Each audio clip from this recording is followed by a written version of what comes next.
Before carrying out the hit, the killer deliberately called the police, claiming he was on his way to the station to turn himself in. But his real target was the sheriff himself. Just as he was about to pull the trigger, a woman walked up to the sheriff and gave him a light tap on the shoulder. That small gesture immediately caught the killer's attention. In his mind, anyone comfortable enough to do something that intimate was most likely the person closest to the sheriff. So Mike tossed out a line to test the waters. Very pretty wife. Judging by the sheriff's reaction, his instinct was spot on. Without a moment's hesitation, he squeezed the trigger and gunned down the sheriff's wife right in front of him. But it didn't end there. The next day, Mike showed up at the woman's funeral, though he just parked on the side of the road and watched from a distance, casually sketching a portrait of the sheriff. That was his signature style. He never let his targets die easy. Instead, he made them fall apart slowly, drowning in unbearable pain. Soon after, Mike took on a $3 million contract. This time, the target was a wealthy woman named Mary. Despite her fortune, she had unusual taste. She had no interest in young, pretty-faced men. What she craved were muscular, powerfully built guys. That's why she was a regular at underground fight clubs, where she liked to pick out her prey. Mike saw his opening and deliberately made his way into the ring. He found the venue's owner and told him he wanted to fight the toughest guy in the house. The owner looked him up and down, saw his slim build, and told him to get lost before he killed his business. Without a word, Mike pulled out 10 grand in cash. If the owner could get him in the ring, the money was his. It was the first time the owner had ever seen someone pay to get beaten up. He announced to the crowd, "A scrawny pretty boy at 120 pounds wants to take on a 200-pound champion. Easiest money I've ever seen." The whole place erupted in laughter. And that was exactly what Mike wanted. Through all the jeers and boos, he calmly stepped into the ring. When the fight started, Mike didn't strike back right away. He deliberately held back, even leaving openings on purpose, letting the champion pin him against the cage and land heavy shots. Once Mary's attention was completely locked on him, Mike exploded with full force, unleashing a devastating combination straight to the champion's face. Then came a spinning 360-degree hook that dropped the guy cold. But winning the fight was never the real goal. Mary was. He followed up with one more blow, snapping the champion's arm clean in half. After the fight, Mike made a show of scanning the crowd, casually letting his gaze land on Mary. That seemingly offhand glance was enough to spark her interest. She decided to take him home to her mansion. After all, no woman could resist a man who looked that clean-cut yet carried that much raw power.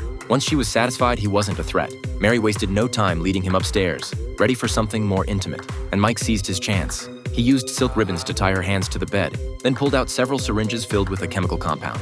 Mary assumed it was some kind of exotic foreplay and was actually looking forward to it. But the next second, Mike forced the toxin into her veins. Tetrodotoxin gradually shuts down the entire body, inducing full paralysis, while the victim remains fully conscious. Then Mike pulled a .38 caliber pistol hidden inside his shoe. He screwed on a suppressor, crept downstairs, and took out Mary's bodyguards one by one. With the obstacles cleared, he moved forward with his plan. Mike placed a glass container next to Mary, then used a tool to cut off one of her fingers and sealed it inside. He followed up with a blowtorch to cauterize the wound. Though Mary couldn't move a muscle, the searing pain still ripped through her entire body.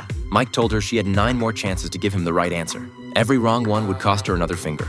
Before long, the police arrived at Mary's residence and found 10 fingers inside a container. They speculated that 9 of them were likely cut off purely for the killer's amusement, since it was nearly impossible for anyone to endure that kind of agony, let alone a woman. At the scene, police also discovered a Picasso-style sketch, which told them this killer's psychological state was deeply disturbed. He had actually taken the time to draw his victim after finishing the job, but Sheriff Cross noticed something hidden in the drawing. The killer appeared to have embedded the name of his next target within the details of the artwork. Using the initials, the police launched an investigation and eventually traced them to a company whose owner turned out to be Mike's next target. When officers attempted to enter the building to set up protection, they were stopped at the door by the security team.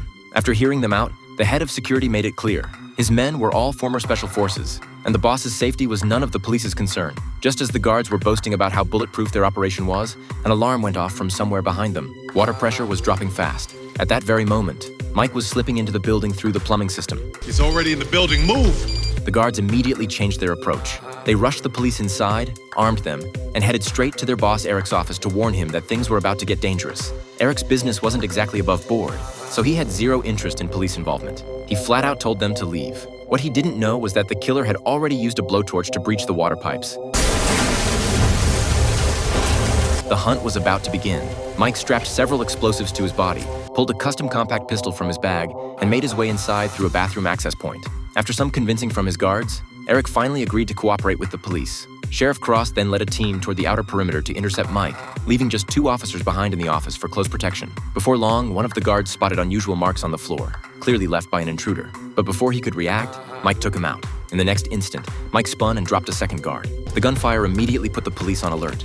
Eric, who had been acting tough just moments earlier, suddenly backed into a corner and hit a hidden button.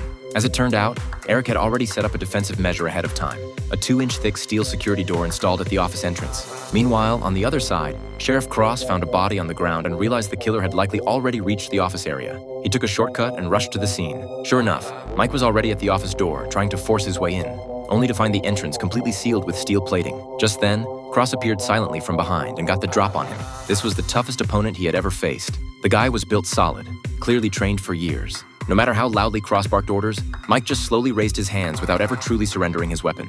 As Cross's patience wore thin, Mike finally set his gun down on the desk. But the instant Cross let his guard slip, Mike seized the moment and hurled the explosive device strapped to his waist. Cross fired immediately, trying to stop him, but missed. The explosion went off a second later. One officer was blown clear across the room, while Cross dove under a conference table and narrowly avoided a fatal hit. It was their first face-to-face encounter, and Cross had nearly paid for it with his life.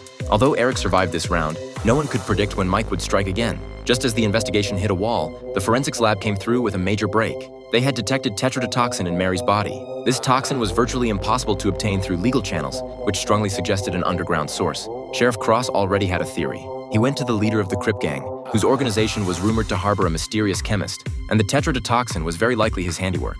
But the gang leader wasn't about to sell out one of his own, not even to a sheriff. When cooperation failed, Cross escalated. The moment a red laser dot appeared on the gang leader's forehead, it became clear he had walked straight into an ambush. A man in his position had no shortage of dirt the police could use. They could even kill him and walk away without consequences. Left with no choice, the gang leader gave up the location of the chemist. Cross and his partner moved fast, hitting the target location immediately. They didn't bother with pleasantries. They roughed the chemist up before he even had a chance to open his mouth. In their eyes, wasting words on someone like him was wasting time. Under sustained pressure, they squeezed out several key leads. The chemist admitted he had sold tetrodotoxin to Mike, but claimed he didn't know the buyer's real identity. However, the place had surveillance cameras. Police pulled the footage and quickly spotted Mike in the recording, along with his vehicle's license plate. Cross contacted the tech unit and ordered a trace on the plates. It didn't take long before they pinpointed Mike's general location. He was heading toward the federal courthouse. At first, the officers were puzzled, wondering if he was walking into a trap of his own making. But then it clicked. Today was the day Eric was scheduled to appear in court. Mike's real target was right there. But Mike had already anticipated their thinking. He deliberately abandoned his car on the side of the road as a decoy to draw police attention. Then he grabbed a guitar case and hopped on public transit.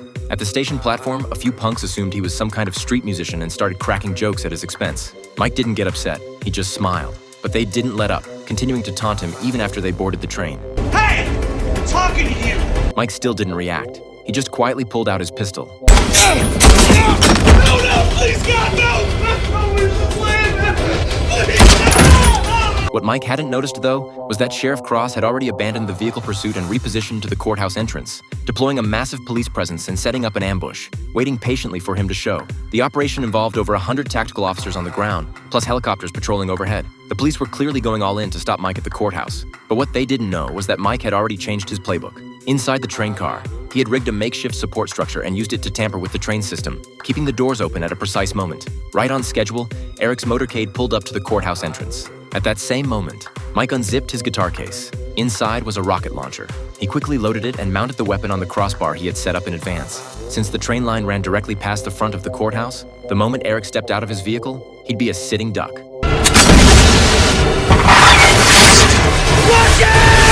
An instant later, the explosion ripped through the air. The scene erupted into chaos, and Mike's mission was complete.